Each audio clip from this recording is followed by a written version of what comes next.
All right, good morning. It is unique devotion time. Made a little adjustment there. There we go. All right. So this morning I will be reading Luke chapter 15, verses 1 through 7. And this is the parable of the lost sheep. And even though we've jumped from chapter 14 to chapter 15, in the last few we've talked about kind of being satisfied and whether you are satisfied in your life or not, and the effects of whether you are satisfied or not. And this just sort of kind of goes hand in hand a little bit. Everything's linked together. This isn't completely like separate. It all meshes, which is how our life works.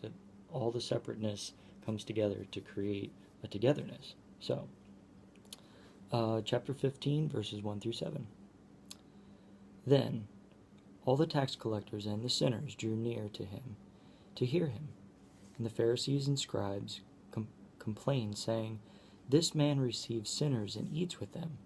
So he spoke this parable to them, saying, "What man of you, having 100 sheep, if he loses one of them, does not leave the 99 in the wilderness, and go after the one which is lost until he finds it?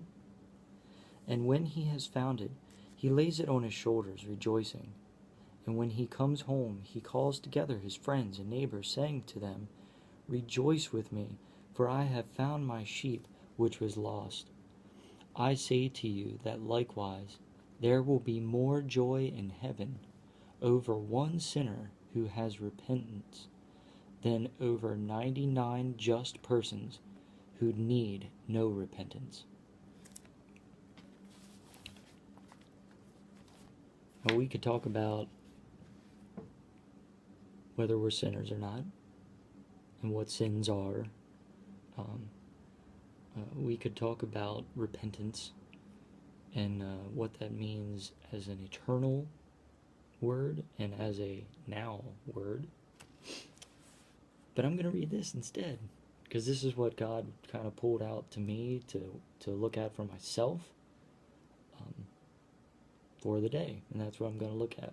And when I have some downtime or start to feel myself, float away from where I'm supposed to be, especially mentally, I'm going to come back to this and rethink about it. Parable of the lost sheep. So, what happens if and when you are so caught up in accepting that you are satisfied that you do not see that you have lost sight of or misplaced something? Let me read that again, just a little different way.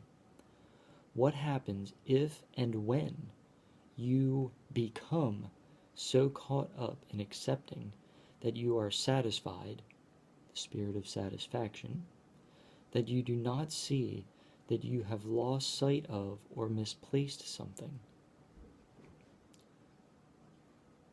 Are you willing to look beyond the righteousness in yourself to see the lost? You could also replace a little bit with your mind, people, actions. I made a little note. So I'll reread the last part again. Are you willing to look beyond the righteousness in your mind, in people, in actions, the righteousness in yourself, to see what is lost? Wow. Yeah, I'm going to have to really let that sink in a little bit and just look through myself, reflect on myself today, and let God see if there's anything to reveal that I'm too satisfied in. So, with that, I hope you guys have a wonderful day, and I hope that it's thought-provoking and just sort of get your foot off in the right direction this morning instead of the wrong direction. And as always, check the D box for music if you like that sort of music. If not, that's why I put it in the D box. You're not forced to listen to it.